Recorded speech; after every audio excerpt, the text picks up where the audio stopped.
iron fence, a trio of Young's business partners, Paul Castle, Robbie Cursis, Johan Ilishov, all in apparent suicides, people jumping out of tubes and things like that.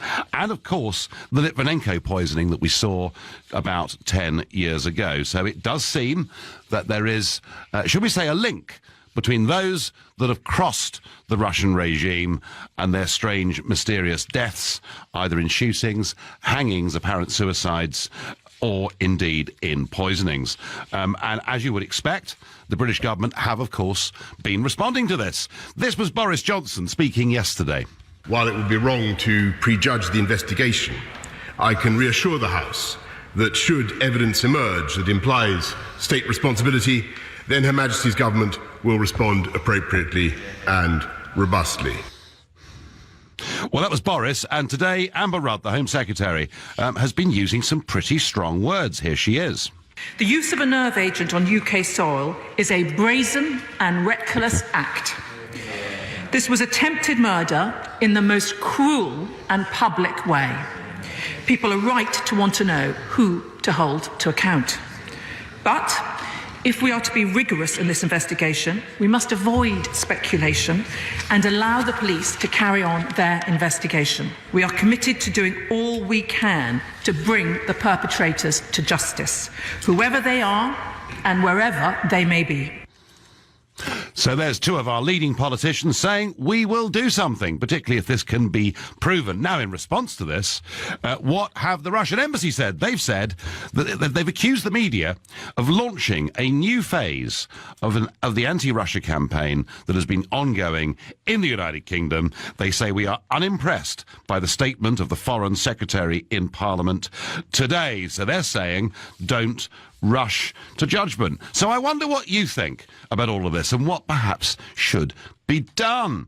You know, if we ascertain that in some way this former Russian agent was poisoned by people with links to the Russian regime, what should the Home Secretary do? What do you think the response should be? Come on, give me your suggestions. Tell me, if it does turn out to be the Russians, what should Amber Rudd do next?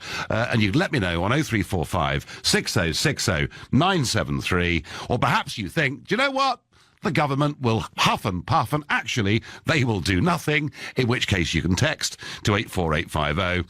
And maybe you think the Russian embassy are right. Is this all some huge smear campaign against Putin and the Russians? If you think that, then tweet using the hashtag Farage and LBC at LBC, and you can watch us on Facebook. We're live here, and I'm in Florida today, a long way from that horrible snow of London last week. I'm in Fort Myers, and it's really rather a nice place to be. I'm just sort of rather struck that when you hear Boris suggesting, oh, well, maybe, we won't not send the football team to the World Cup in Russia, but maybe a few of our diplomats won't go. Well, wow, that's hardly going to, make Putin very scared. And yes, you could say that the Home Secretary spoke in a tough way today, but what is she actually going to do? I wonder, are the British cabinet, are they behaving a little bit like King Lear from that Shakespeare play? I will have such revenges on you both that all the world shall. I will do such things. What they are, I know not, but they shall be the terrors of the earth. You think I'll weep? No, I'll not weep. I'll get revenge on you both. That will make the whole world. I will do such things. I don't know what I'll do exactly, but it'll be devastating. You expect me to cry? Well, I won't. Is it all? And Boris would appreciate that, of course, being a great classicist and lover of Shakespeare and everything else. What are we actually going to do?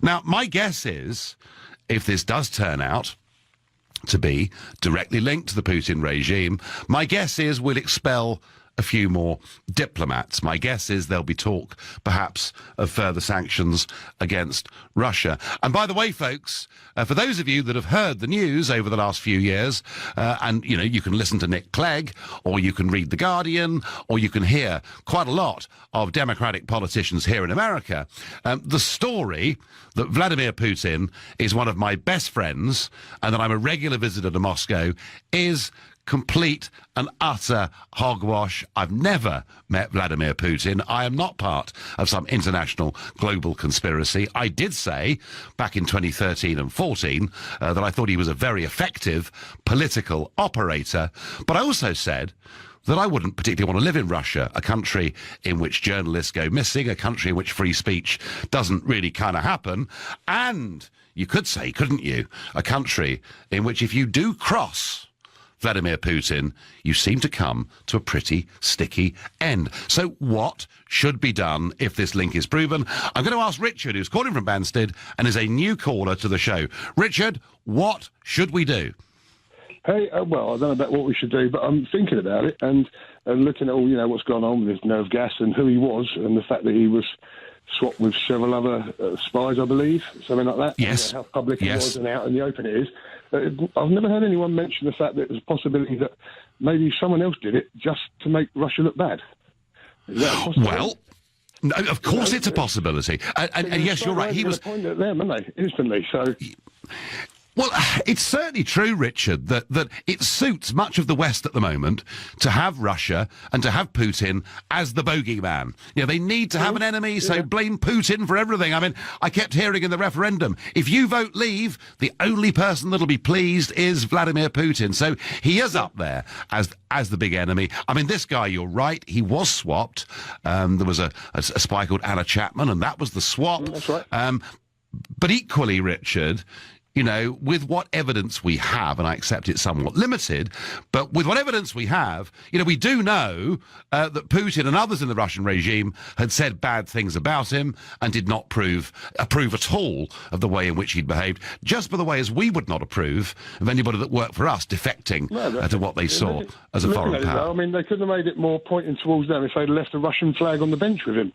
I mean, it's so blatant, isn't it? I know they can't... Yeah. There's no proof and evidence and all the rest of it, but it just seems like it's as if someone else has tucked them up. I mean, I've never heard anyone mention that. It just seems a bit odd that it's so obvious but unprovable. It strikes me as strange, I mean, the guy... Can you think... for what, 8 years? 8 years he was free from them?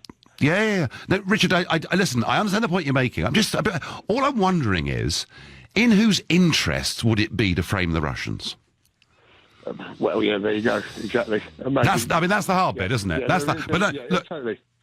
But the Russian embassy, the Russian embassy, Richard, just to sort of reiterate the point, they are making it clear that they see this all as anti-Russian hysteria, and of course deny any knowledge or any involvement. Richard, I thank you. So Richard saying maybe the whole thing is a deliberate attempt to stitch up the Russians. In whose interest would that be? I asked. Well, I suppose you could say much of the Western establishment who want us. It seems to me to have a new Cold War with Russia. And I'm saying that.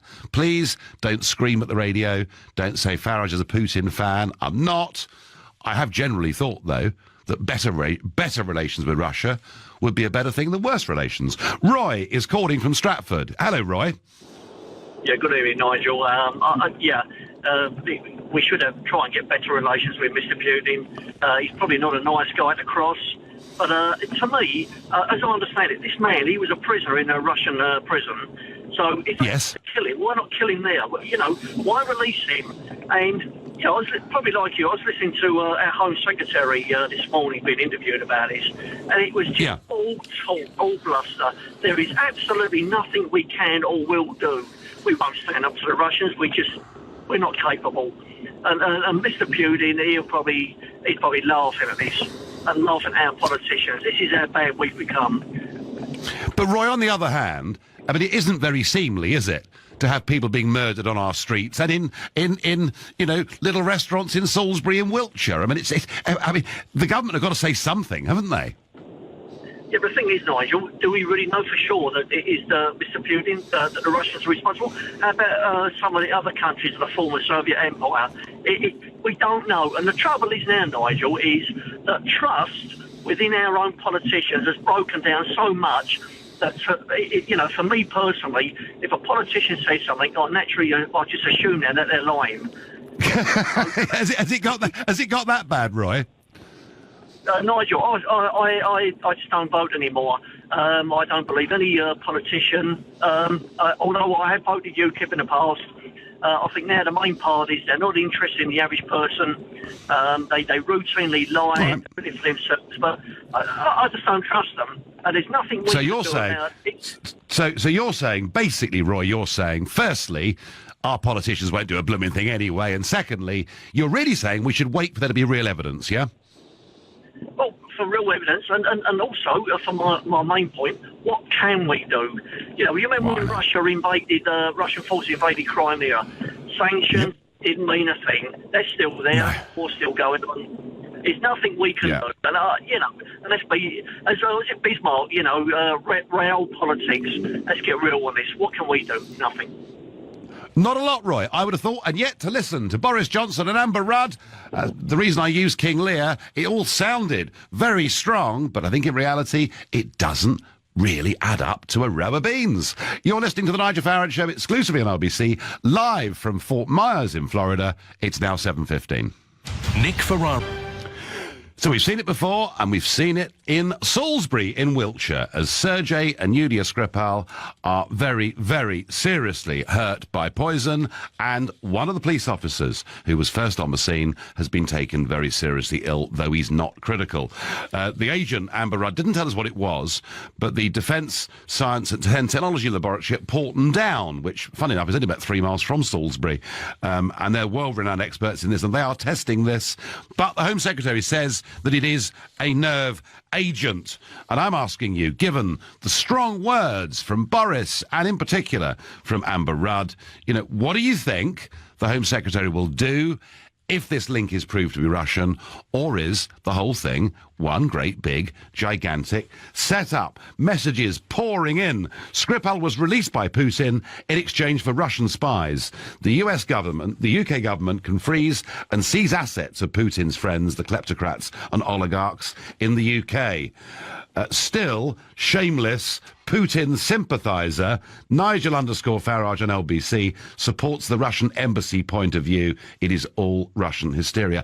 I don't know who you are sending this message in, saying that I'm supporting the Russian embassy point of view and that I'm a shameless Putin sympathiser. I'm neither of them. I actually haven't given you an opinion yet, have I? I've actually played all ends against the middle because I want to find out what you've got to say on it. So try as hard as you like. Sorry, it doesn't work. Ian is calling from Woodford. Good evening, Ian. Good evening.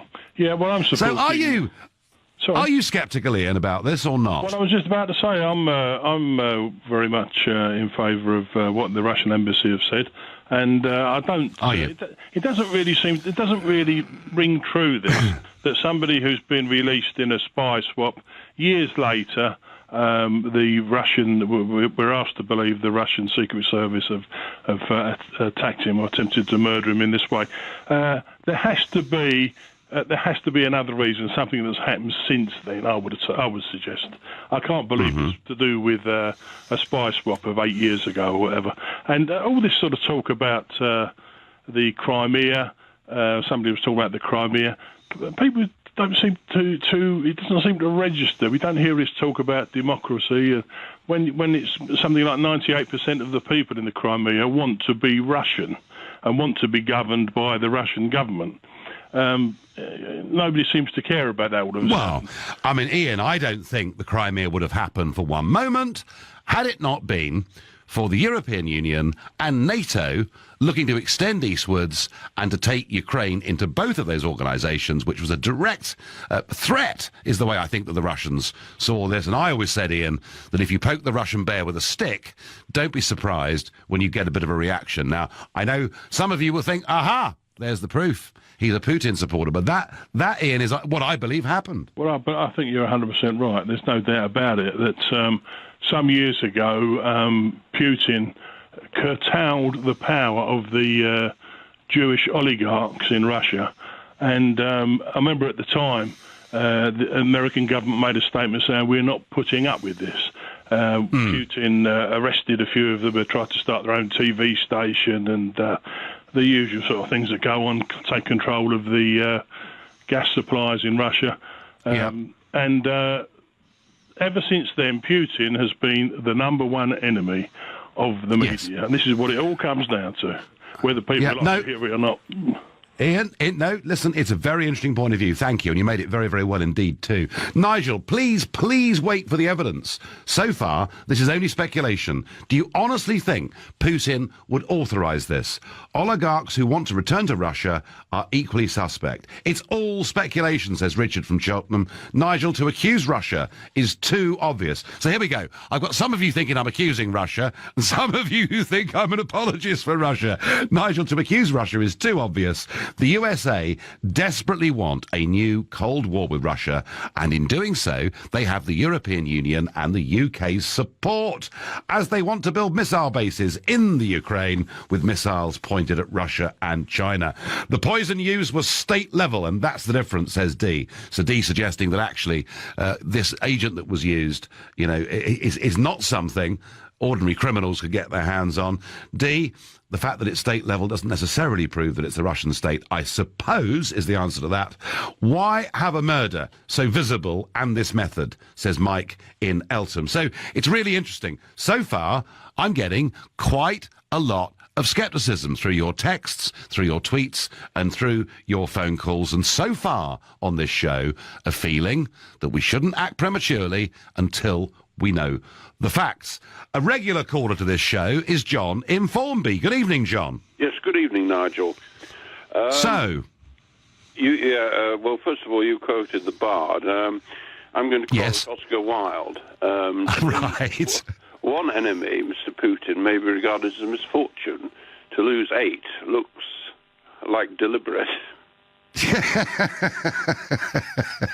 Right. So, well, that either means then, John, that Putin is almost psychopathic about this and doesn't care what the world thinks, or it means there is some sort of very strange stitch-up going on. Which is it?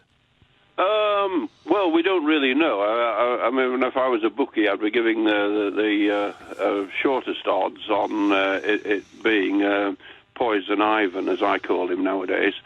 It could be that it was an overzealous KGB man who did this, thinking that Putin would approve, a bit like the Knights and Thomas à Becket. Yeah. And Henry II. Gosh, we really are doing our history tonight, John, aren't we? Oh, why not? Why not? Yeah. They don't teach it properly nowadays like they did in our vintage. You're probably right. That's a conversation for another time. But I think that it will probably be proved that this is Putin. And you've got to consider other things. Russian naval activity in the Channel and the Murray Firth. Probing flights, things like that. He's a pretty dangerous customer. And one thought yes, he may well be, John. But John, if just getting back to where we started this show, if that link is proved, what then either will or should Amber Rudd and Boris Johnson do? Well, I'm not convinced they'll do anything. They'll blow off a lot of hot steam. Quoting Oscar Wilde again, the play I was quoting, I think, was the importance of being earnest, and I think this will turn out to be the impotence of being earnest. They seem to be able to do this with impunity. You and I think, are both old enough to remember Georgy Markov. Yep, absolutely. This was the umbrella, wasn't it? Just explain to people, John, what that was. Well, as far as I can remember, he was broadcasting for the BBC. He was a Bulgarian, I think. The Bulgarian Secret Service wanted him taken out, and they potted him with an umbrella gun in London, I think, on a bridge.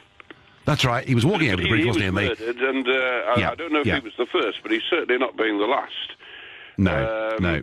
There seems to be quite a spate of these in more recent times, and you'll hear more of it, I reckon. All right, so the odds are, John, that it is Putin's people, whether Putin himself approved it or not. Well, yeah, I think if you go to Paddy Power tonight...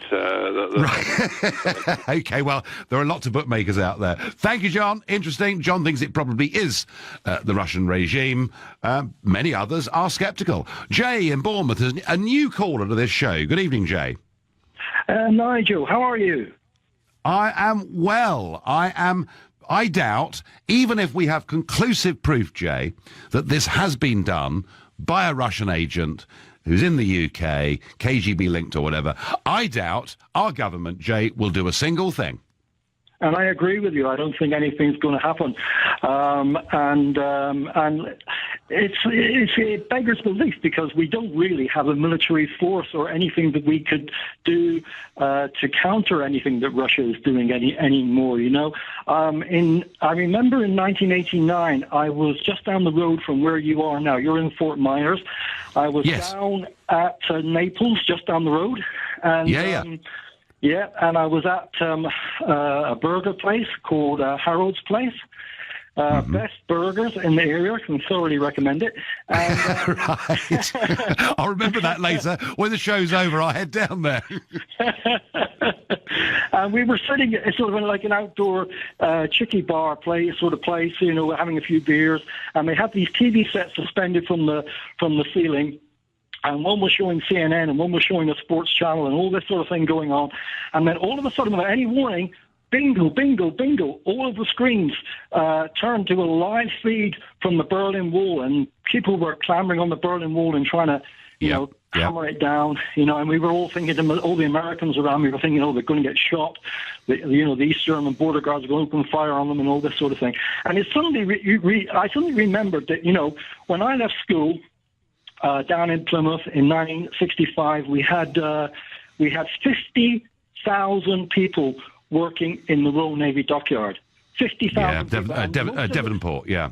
Yeah, most of the school leavers got apprenticeships in the Royal Navy dockyard, and now there's just a few hundred people working in there, you know, because there's no ships to service, we just don't have a proper navy anymore. We don't have any. Well, we don't, Jay. We don't, Jay. And in fact, actually, since 2010, the way we've cut all of our services has, in my view, been shameful. Nevertheless, you know, people being murdered on our soil would not necessarily precipitate us going to an act of war, but I do think we'll do nothing. Jay, I thank you for your call. Simon in Peterborough says, this government doesn't have the guts to do anything. Well, unless it's a review. And I think that's probably right. You're listening to The Nigel Farage Show, exclusive in LBC, live from Fort Myers in Florida. It's 7:30.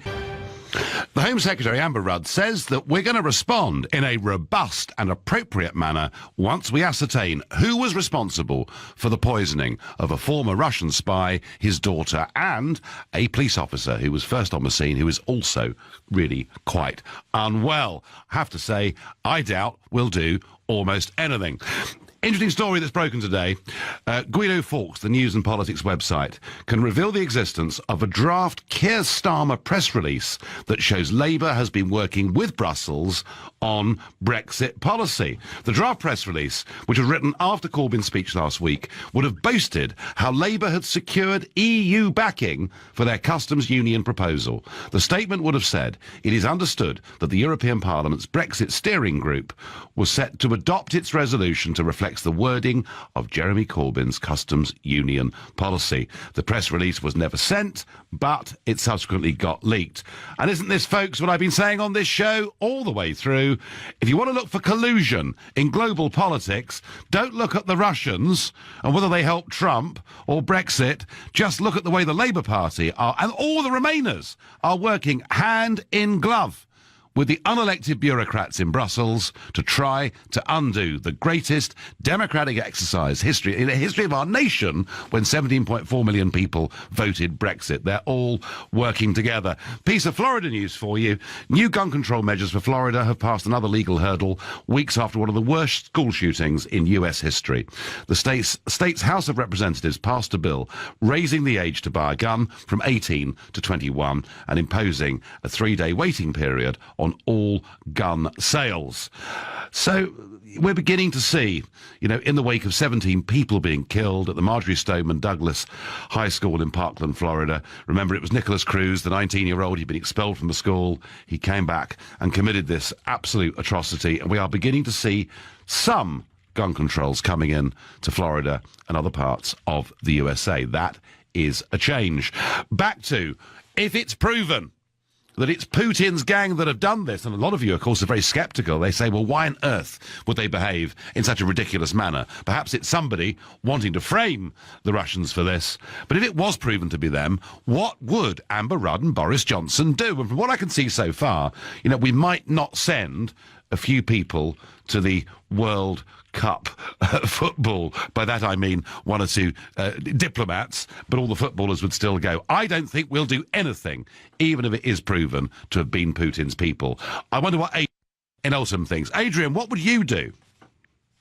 First of all, just let me say I think it is quite obviously a state thing because of the nature of the product used. But there's a very good logic for waiting all these years, isn't there? And a very good logic for the way it was done. Number one, there must be probably quite a lot of these people. He's not the only one. He was an ex-Russian spy living somewhere or living somewhere else. And it's effectively a message to them, two very powerful messages in one. Number one, you can never, ever relax. Sooner or later, whether it's 1 year, 1 month, 8 years, we'll get you. And by the way, we'll get your family too. So that's an extremely powerful message. I would suspect, by the way, Putin doesn't have to tick every box on this.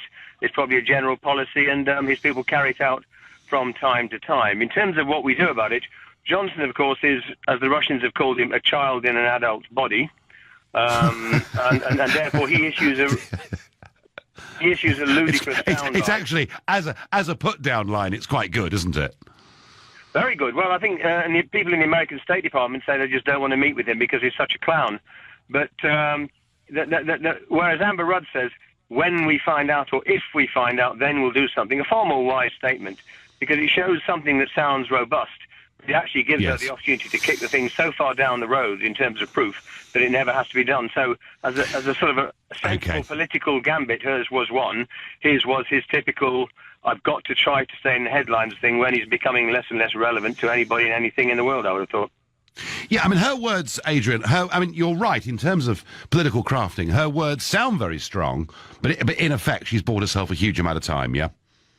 In fact, enough time for it to be forgotten, yeah? Because, I mean, in terms of proof, and by the way, if you wait, if they'd killed him immediately he'd been swapped, then it would have been very, very obvious and an easy pin to put on, an easy way to pin the blame on them. By waiting 8 years, they introduced a lovely bit of doubt, and for many of your listeners, that doubt is enough to make them say, well, we don't know.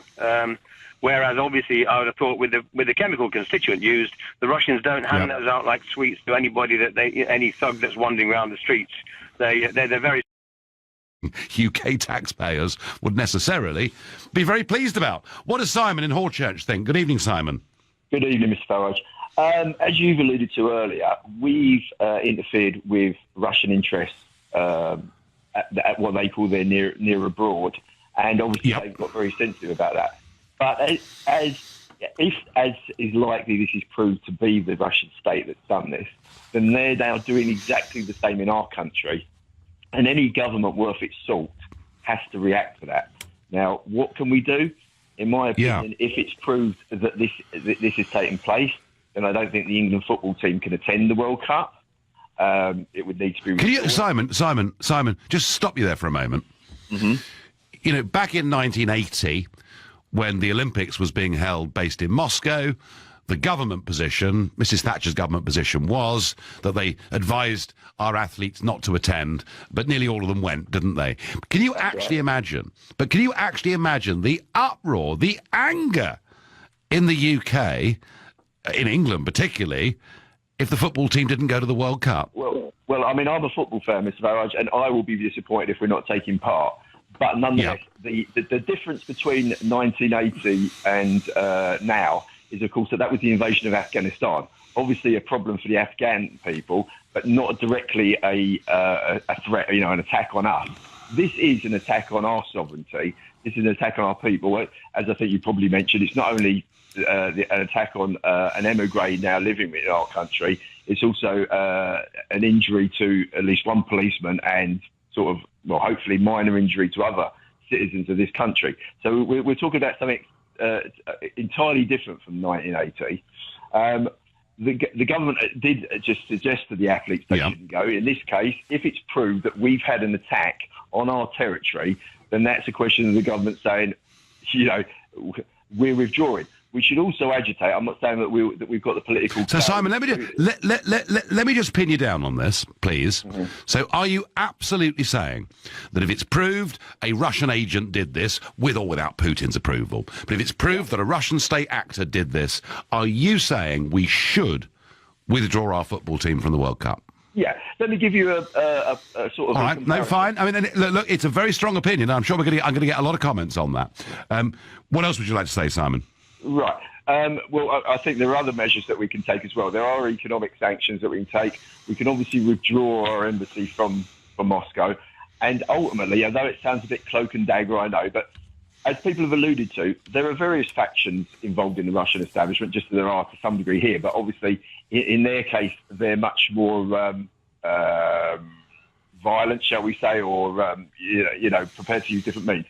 We should be making it clear to Mr. Putin that if he intends to interfere in our internal affairs, then if it's not him, if it's one of these other factions, then we need him to do something about that. And if it is something led by himself, then we should be making it clear that we will do whatever is necessary for our intelligence services and whatever else to encourage those other factions if they are in any sort of position to undermine his rule in order to promote themselves. Well, it's a question of pushing him as to understanding that this is not a one-way street.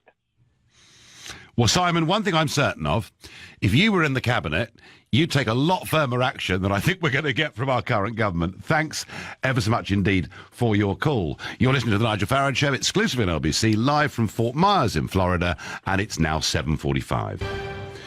I get on Twitter. Nigel Farage is representing his Russian backers this evening, saying people don't think it was Russia who done the poisoning. Anyone sane thinks otherwise, says Stevie. Stevie, listen, matey, I know there are lots of people on the left of British politics and amongst the Democrats in America who have quite openly said that I've been funded by the Russians, that I'm at the middle of this international conspiracy. But I'm sorry, matey, it's just not true. Be a fantastic story if it was, but it's just not true. David says Putin is an attention seeker. Rattle his cage and he lets you know he's around. I would give Russia a wide berth. The UK hasn't the capability to confront this power. Don't feed the bear, says David. Well, David, I've been arguing don't provoke the bear since 2005, when I heard Cameron and Osborne say that it was their policy as leaders of the Conservative Party to push as hard as they could for the Ukraine to become part of the European Union and NATO, and that is directly what has led to a huge deterioration in relations between Russia and the West, and perhaps we are actually in some form of new Cold War. Toril is calling me from Bromley in Kent, a new caller to the show. Good evening. Good evening, Nigel. I'm a bit amazed by this conversation, to be honest. I mean, your last caller went from asking for the England football team to be withdrawn from the World Cup to essentially saying we should send James Bond in to start undermining Putin's regime. At what point have we actually been categorically told that Russia's even involved in this? I mean, as far as I can see, from the information given, we have an expatriate Russian who has been attacked, that's for sure. But we have no information whatsoever, or been given any information to say that the Russian state, or any faction in the Russian state, or anybody in the Russian intelligence services has actually been involved in this. So there is no proof, Toril. There is no proof at all. Your line is rotten. I'm going to encourage you. I know it's the first time you've ever called us. Do call us again. Your line is rotten. But Toril there from Bromley making the point, there is no proof at all. Maxine is calling from Croydon, another new caller to the show. Good evening, Maxine. Hello, Mr. Farage. Yeah, first caller to you, my darling. Hello. Nice to speak to you. Hello, my lovely. Lovely to speak to you. So what do you think, Maxine? What do you think? I think, look, the Russians are going to make a hell of a lot of money out of the World Cup this year. You know that as well as I do. You're a politician, my darling. You're a lovely man. I'll pull out.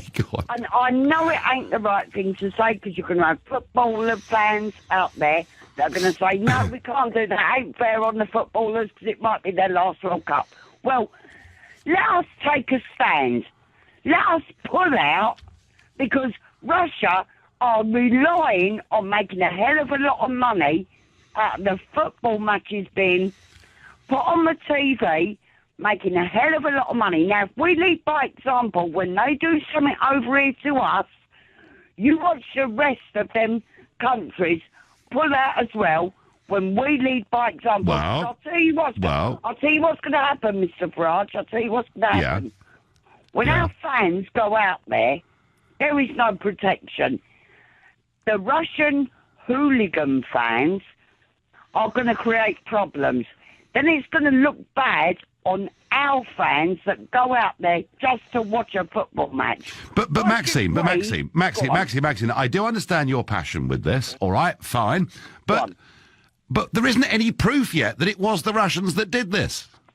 So what do you think, Mr. Farage? Do you think it was... What do I think? Well, I tell you what I think, Maxine. I think it's very unlikely that this act was not committed by somebody who was a Russian state actor. So, yes, I suspect that it is somebody working for the Russian authorities that did this, as indeed they've done many other bad things on our soil. But, Maxine... But Maxine, so I think you're right, but I don't think we should. I don't think we can. We can't say guilty until we got some proof, can we? Right. So what if we get the proof? Would you agree with me that as a country we need to stand up for ourselves? We never stand up for ourselves. We follow by what every other country does. Why can't we stand up for ourselves? Well, Maxine, no, as a general point, we should be standing up for ourselves, whether it's in the Brexit negotiations or wherever it is. But would I, Maxine, if it was proved that it was a Russian, KGB agent, whatever, that did this, would I support your call? Would I support your call to pull the England team out of the World Cup? I don't think I could do that.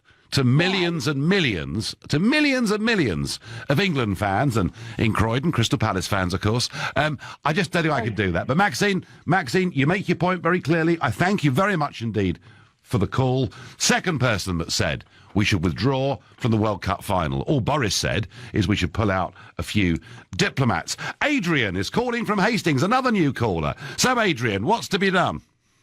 Nigel, I think it's a bit of a red herring, actually. I don't care who murdered who.